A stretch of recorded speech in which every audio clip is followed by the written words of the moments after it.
नमस्कार दोस्तों। जब दुनिया में इतनी उथल-पुथल मची हो तो भारत कैसे बच सकता है? यह आज का नया भारत है, घर में घुसता भी है और अपने तरीके से फैसले भी लेता है।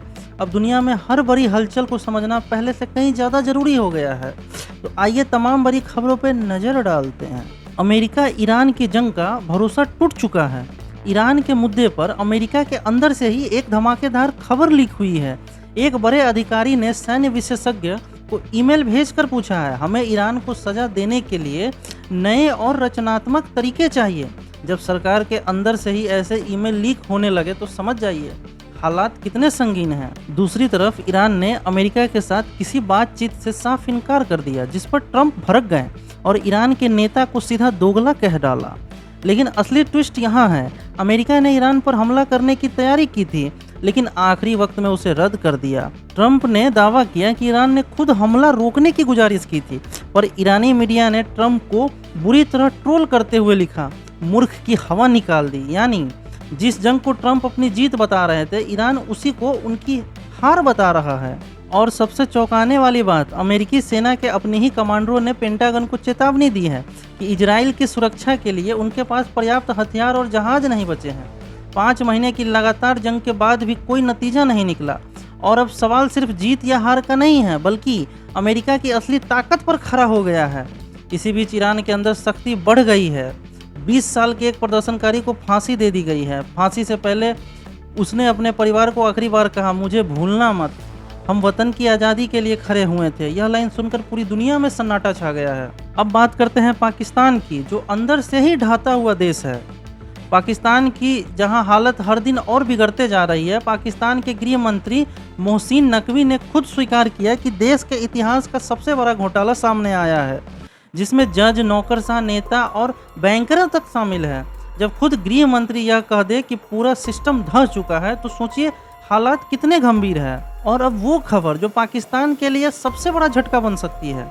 बलूचिस्तान ने खुद को पाकिस्तान से अलग घोषित करते हुए 11 अगस्त को अपनी स्वतंत्रता दिवस मनाने का ऐलान कर दिया है और दुनिया से मान्यता भी मांगी है।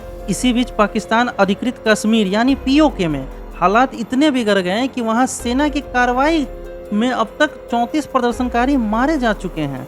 पाकिस्तान के रक्षा मंत्री ख्वाजा आसिफ ने तो इन प्रदर्शनकारियों को सीधा भारत जैसा दुश्मन तक कह डाला। इस पर एमनेस्टी इंटरनेशनल ने पाकिस्तान को आड़े हाथ लिया और कहा कि पाकिस्तान में हिंसा का लंबा इतिहास रहा है। हालात इतने बेकाबू हो गए हैं कि पाकिस्तान ने अंतर्राष्ट्रीय मीडिया चैनल जैसे अल जजीरा तक को बैन कर दिया और एक मशहूर टीवी होस्ट को सिर्फ सेना की आलोचना करने पर अपना शो भी बंद करना पड़ा। इसी बीच पाकिस्तान में लश्कर तोयबा से जुड़ा एक आतंकी ने खुद कबूल किया पिछले 4 साल में उसके 30 से ज़्यादा साथी मारे जा चुके हैं और इसका इल्ज़ाम उन्होंने भारतीय एजेंटों पर डाला। और तो और खुफिया रिपोर्ट के मुताबिक ऑपरेशन सिंदूर में मुंह की खाने के बाद पाकिस्तान ने भारत सीमा पर 250 से ज़्यादा चीनी तोप तैनात कर दी है, जो 70 किलोमीटर तक के निशाने को साध सकती है। अब सुनिए भारत का पलटवार। भारत ने भी पाकिस्तान को करारा जवाब दिया है। अमेरिका में भारतीय राजदूत ने कहा कि सिंधु जल संधि इमोशन में हुई थी, लेकिन पाकिस्तान ने अपने ही व्यवहार से इसे खुद बर्बाद कर दिया। वहीं इजरायली प्रधानमंत्री बेंजामिन नेतन्याहू ने साफ कर दिया कि इजराइल दुनिया में अलग थलग नहीं पड़ा है, बल्कि उन्होंने खुद कहा कि भारत से मिलने वाला समर्थन अविश्वसनीय है और प्रधानमंत्री नरेंद्र मोदी के साथ उनके रिश्ते हर दिन और मजबूत हो रहे हैं। और आखिर में एक और बड़ी खबर, जो 2 साल से बांग्लादेश की पूर्व प्रधानमंत्री शेख हसीना 5 अगस्त को भारत में पहली बार सार्वजनिक तौर पर सामने आई थी और इसी को लेकर बांग्लादेश ने भारत से सफाई मांग ली है। दिलचस्प बात यह है कि ये वही तारीख है जब हसीना ने बांग्लादेश को 2024 में छोड़ कर आई थी। तो दोस्तों, आपको इनमें से कौन सी खबर अच्छी लगी है, कमेंट में ज़रूर बताइए।